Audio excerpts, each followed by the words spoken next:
All right. Well, combine's done for the day. Um, so we're gonna a list of. All right, I'm gonna go down a list of some of the people that I thought impressed me at least for the second group of receivers. So I know we have. I had Denzel Mims, I had Donovan Peoples Jones, I had Michael Pittman, I had Antonio Gandy Golden. He was in the. I believe he's in the first group, He's on the first but group. he was in the first group. But Kendrick Rogers, Henry Ruggs, Desmond Patman, uh, KJ Osborne, LaVisca Chenault, and Jalen Rager. So I'll go first. It doesn't matter. But Mm-hmm. so Denzel Mims, I think he's having a pretty strong. I guess you could kind of say off season because Mm-hmm. he started off in the Senior Bowl and he was doing all the drills in the Senior Bowl and he looked really good in that. He went to the game. They had him doing. So I think he did. I think he hit either a reverse or a jet sweep or it was something. I forget the play, but he did pretty well in the Senior Bowl. I remember all that. I remember he had a couple catches. He had a touchdown. I was actually talking to another guy I told you about on YouTube at the time. The Entertainer talking sports. Um, if you guys, by the way, if you guys haven't checked him out, go check him out. He's really good. So uh, if you want football knowledge, definitely go check him out. But Denzel Mims, he's he's a I think he's a legit receiver. My thing with him, a lot of these receivers from Baylor, I feel like something either happens on the field or off the field with like every Baylor player. It's really weird, Matt but Rule. yeah, Matt Rule. I know, I know. But I mean, like, yeah. So that's the thing. The players from Baylor before they had Art Briles on, so that's why they were all like. That's why a lot of them kept getting into trouble. Now Matt Rule came in and he's cleaned up the program, so I don't really think it's going to happen with Denzel Mims. I hope not. But I mean, today he showed it. He showed off that he had good hands. He ran a 4.4 flat 40. So I really liked him, and I think he's going to continue to climb the charts. And I think once he hits a pro day back at home, Baylor, and where he's comfortable, I think he'll continue to shoot up the charts. I mean, the kid's, he believe it's 6'3". Also, so to run 4.4 flat at 6'3", with the the body type that he has, like I think he did a pretty good job. So I think he earned him some money. Same with Donovan People Jones. He's a little shorter. So I think he checked in around 6'1", but he ran a 4.48 on his second 40, which improved off his first of 4.56. So I was impressed with him because he's a bigger body guy. I knew that he has the ability to go up and get jump balls, but I didn't think he was that fast. I didn't see him at a 4.48 guy. I had him at like a 4.5, 4.52 guy all day. So Mm-hmm. I was really surprised by his play and just his whole showing at the combine. I was really surprised by that. Um, you know how I feel about Michael Pittman. I've been telling people from day one, Michael Pittman needs to be in a Giants jersey come April. Like he would just give our offense a whole new dynamic. Like you can turn around and if we can figure out your offensive line, if you can figure out if the Giants go off and get a tackle in the first round and get Michael Pittman in the second, I couldn't. I mean, it'd be tough to pass up on defense. We need to allocate funds towards defense, but if we go off and we sign two big defensive pieces and then focus on the draft in like a balanced kind of way, I couldn't be mad at that. I don't see where Michael Pittman's going to drop yet. I mean, I keep giving this guy like a mid to late second round, early third round pick kind of slot. So I mean, the only thing is that the Giants don't have a third round pick until that compensatory pick at the end. That's our only problem. I don't want us to reach on him in the second. So it's kind of a tough situation. But he came out, and they do, since I've been watching him at USC, and tonight, he just looks so smooth with everything he does, in and out of his routes and his cuts, and just going up and his ability to go up and get the ball and high point the ball in midair. Like, he just moves so fluid. It's everything to him. Like his facial expression doesn't change. When he was running the gauntlet, he was staying straight down the line, turning his head on the swivel, catching the ball, catching the ball, get it out. Just as quick as he was catching, he was dropping it, turning his head on the swivel. Caught the last one, got out there and showed some speed and burst. Like he he really, I think he had a really good showing today. Kendrick Rogers, 6'4", pushing 6'5", out of Texas A&M. He ran 4.5 too, and he looked good in the drills too. So I didn't think I've seen him play the past couple seasons at Texas A&M, and I didn't see him being as athletic as he was. I just thought he was more of a just I'm on the 1 yard line. Let me turn to my 6'5" receiver and throw a fade to him. That's what right. Right. That's what I thought he was, and he showed me that he has more than that tonight. So good for him. I think you made him a little bit of money too. Henry Ruggs, we saw he ran the 40. Still trying to get really official times on that. I mean, he ran. Everybody said he ran 4.28 the first one. Then it comes in an official 4.27. Then we were sitting here reading about. Well, I was on Twitter and I read that people had him clocked at a 4.24 somehow for the second 40, and the NFL Network had him clocked at a 4.31, and then other people said, "Oh no, he hit 4.2 flat." So, I mean, I'm just gonna go with what NFL Network has it as a 4.31, but I guess we'll see if we can try to get those official numbers. That one was confusing. After that, he just shut it down. He was there the rest of the day. He had an ice pack on his thigh. He was done. He didn't do any more drills. So I don't know if he's gonna just run a 40 at his pro day. Maybe he's gonna run some routes or do some type of drills in his pro day. I don't know what he's gonna do. Maybe people just cared about his speed. But if that's the case, like you already knew it was fast. So what else matters? Like Other than that, I had Desmond Patman, KJ Osborne. I think they both just had a pretty solid workout. I think they both, if anything, I think they both just kind of put themselves like kind of on the map. I think they both maybe both themselves from like 6th to like 5th round picks, I guess you could say. I don't see them going anywhere before there. Maybe the 4th one, but I can really see both of them around like 5th round picks. So maybe they made themselves a bit more money. Maybe they made people take more notice of it. Maybe they go back and check some more film and tape and stuff like that. And the team might give them a chance. And then Chenault's another one. Chenault came out, ran a 40, and his day was done. So I mean, he ran his 40, and that was it. People that run their 40s, it's just like, cool, you're fast. Okay.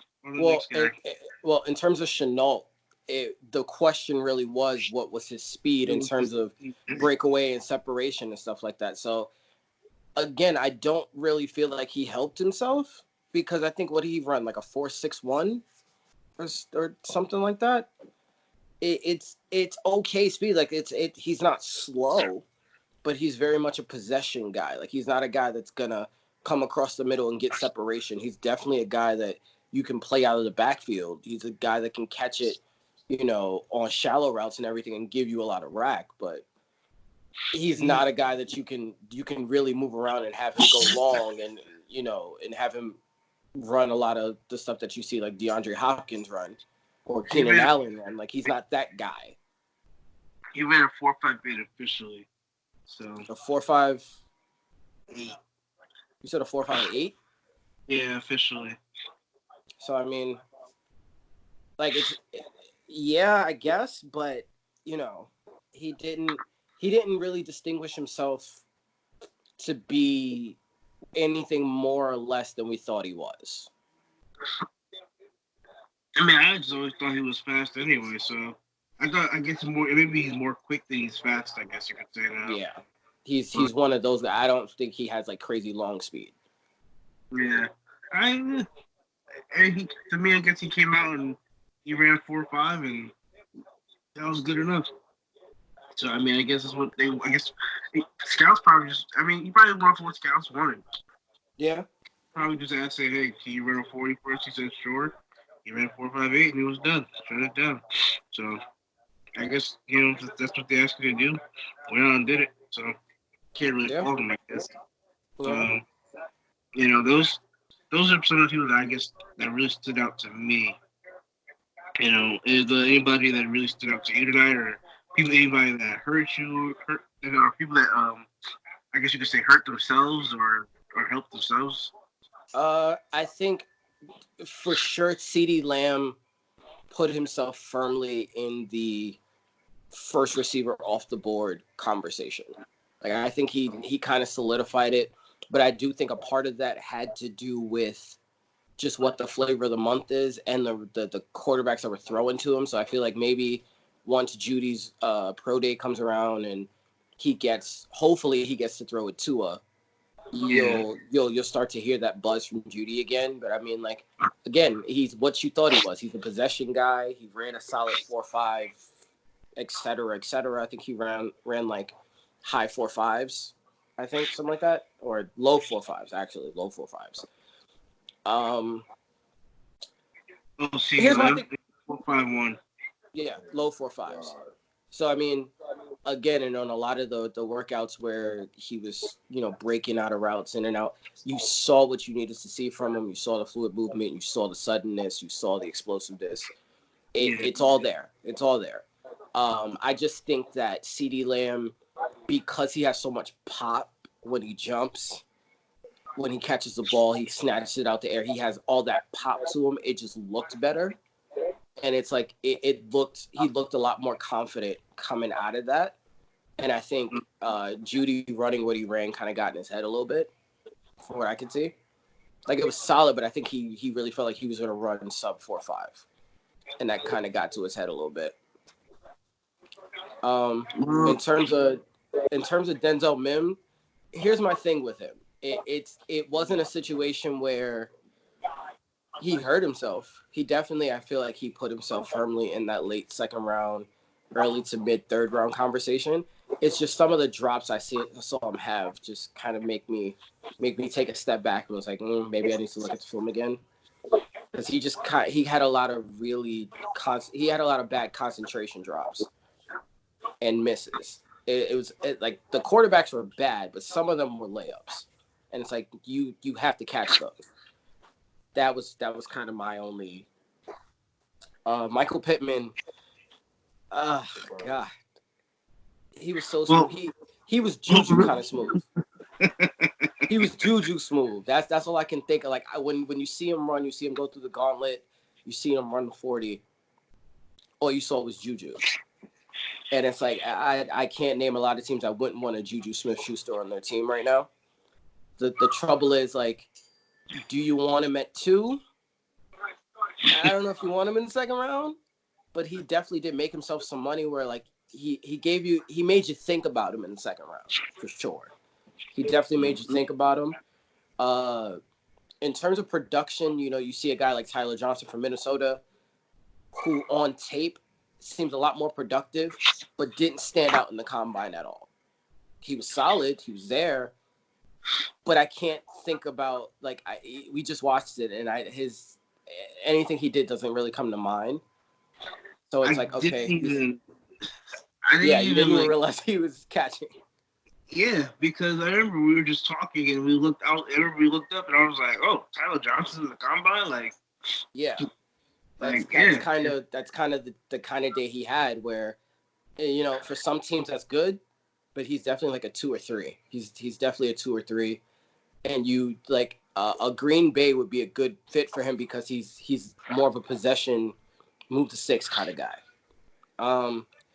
Henry Ruggs, I think the only reason why most people would be disappointed is because of what the expectation was. Like, we expected the record to be broken. We expected to be talked about it. We expected to be hype about it. But again, 4.27, 4.28 is nothing to sneeze at. Like, he's a burner. He's there. Like, for sure, he's that dude.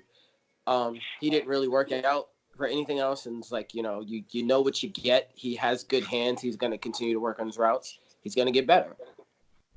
You see him, you see Tyreek Hill. Like, how you want to use him, you see Tyreek Hill, you see Deshaun Jackson, you see those kind of guys. You know, just kind of I would say the new receiver in the NFL in a way. So like what you're getting from him. Yeah, nobody else really stood out to me enough for me to comment on. I feel like a lot of this receiving class overall just kind of solidified that it's loaded. Like even the guys that are gonna go undrafted, you're gonna find a good amount of gems in those guys. Like you can you can be a team that doesn't have a lot of picks and still possibly unearth an all-pro receiver. Or at least a really, really good number 2 guy. So I think, the hype behind the receiver class is definitely there. You have the gems up top. The middle class is bursting at the seams. And there really isn't there may be like that kid Mooney would probably be, I guess would be like a low end guy. But then even still, with the amount of speed he has, he would be a great kick returner. And he's small enough where he can, duck and dodge bigger defender. So, I mean, that guy would have a role somewhere. So, I feel like it's definitely that draft where, like, if you need a playmaker on the outside, if you need a playmaker on your offense, you can get him whether you have a pick or not. I feel like that's kind of where you're at right now. And then there's all the guys that didn't get invited to the combine that we still don't know about. All the guys you're going to find in the pro days. We still haven't talked about a lot of like the Division II guys, the fringe Division III guys that can come out. So it's like the field is plentiful at this point.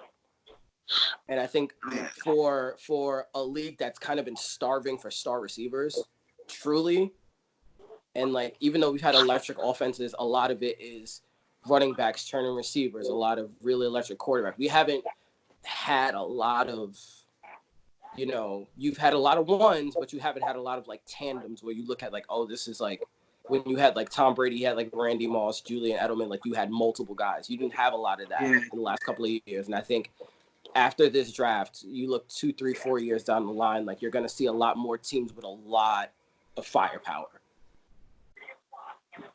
So I think, you can definitely go out and get those guys. I do believe that, like a lot of analysts said, you can wait till the 3rd, 4th, 5th, and 6th rounds and get a really good receiver. You kind of saw all the shapes and sizes. You saw the slot guys, the long, lanky, go up and get it guys. You saw a lot of the big guys show that they have, number 1 speed. They have number 1 guy speed, which I think, to me, like, Chase Claypool, to me, is the guy that stands out the most overall today. Oh, man. Like, he's a freak. He's a freak. I think he catapulted himself. Like, I don't know how high. I don't want to say it yet, but I think he catapulted himself from, like, very high. I'm just going to put it like this. I think you can look at Chase and it wouldn't surprise me if he went day 3, or even for a team that's looking to transition to tight end, because the tight end class is, sorry to say, so sorry at this point. It's like 4 or 5 guys deep. It wouldn't be outside of the realm of possibility, barring, this kid, how he blocks, to see a team take a flyer on him on day 2. It wouldn't be surprising to me. I think he's a second or third. I think he's a 3rd round pick all day at this point. I think he's a 3rd to 4th round pick now. Before he was definitely a 5th or 6th round guy. I won't say he was that low. I'll say he was. Listen, every mock draft I saw, that's where he was. I'll just say it that way. From all the mocks that I've seen, and anyone outside of, I didn't hear anyone talking about him outside of Notre Dame fans. And let's face it, how much do we listen to Notre Dame fans? These guys can't even pick a freaking conference. We're not listening to them for any sort of acumen on what's good, what's bad, what works. Like, they're the most confused group of people we've ever met. So, I had Chase, but they got this one right. I had him at a late 3rd to early mid 4th, and now I think he's pretty solidly a early to mid third rounder. And if he balls out on his combine, he balls out on his pro day. Who's to say he doesn't move to a late second, early third? I think if he balls out on his pro day, I think he definitely can move into that mid second round tier for a team that needs a DK Metcalf type of player. A bigger body, physical presence. Yeah, that can that can muck it up at the line of scrimmage. But then if you need somebody to go and burn somebody, like you need to play down. If you have a bigger arm quarterback like a Denver who has a Drew Lock, even though they have Cortland Sutton, you can't. Again, you got to build a basketball team, so you can never have too many big guys. Yeah, wouldn't be bad. Like I said, from a Giants perspective, I would take him too because all we have is Slayton who's about 6'1", 6'2", but he's a burner. And then you have Tate and you have Sterling, but they're both about 5'11", 6 foot. So you need that big, strong, take top of the ball kind of guy. And I think Claypool shows he's both sides of him. He can burn down the field, but he's also really good at route running. And then I'm pretty sure that guy can finish a block. That kid's 240. You better be able to finish a quarter. But I think we would have to check his bench press, but I think he was in the 20s somewhere. I wouldn't put it past him. He better be in the 20s. You're talking about the Giants. I'm looking at the Jets. All we really have is Jay Crowder, the three tight ends we have, and that's about it. We're probably going to lose Robbie Anderson. And truth be told, I'd rather pay a second or third round picks salary over paying $13 million for an undrafted guy. Granted, Robbie's great. I like Robbie. Robbie's great. But is he $13 million great? Yeah. I probably feel a lot more comfortable, depending on how Chase did in the locker room, going that route. I'll put it that way. I don't know. We're going to leave it here for tonight. Tomorrow's day 2. It's been fun. O-linemen are kicking off tomorrow, 4 to 7. And yes, sir. The running backs get after it in prime time, 7 to 11. Definitely going to watch the offensive linemen. Oh, for sure. Both of our teams need it. Oh, in the worst way. You name a position. The only thing that the Giants don't need is the left or the right guard. So we have guard. Listen, we got guard. We got Brian Winters. That's it. We have no tackles and we don't have a center. We have Brian Winters and Chuma Edoga. From the Giants to the New York Guardians, New York sports team. Need offensive linemen. Like we need them desperately. We need them. We are anemic on these lines. Bring the New York New York Guardians to the NFL draft just to draft linemen. Yes, absolutely. Because we need it in the worst way. But we'll leave that for tomorrow. It's been fun with my special guest, Jaquan. Yes, sir. Yes, sir. Guys, check out 3 Count Podcast. Hope you're going to come back on tomorrow. We got a lot more to discuss. Yeah. Yeah, we do. Everybody, man, thanks for watching tonight. Check out all our videos. We broke it down position by position for you guys, just in case. We understand if you guys want to care about the receivers, you don't really want to hear about the next XFL quarterback, so we understand that. So, give us a review on Facebook, YouTube. Check us out, man. Everybody have a good night. I gotta go take a shower. I gotta go to bed for work tomorrow, so. Yes, sir. I'm tired. This thing was long. This thing was long. Well, 7 hours, man. Damn. Y'all have a good night, man. We'll see y'all tomorrow. Peace.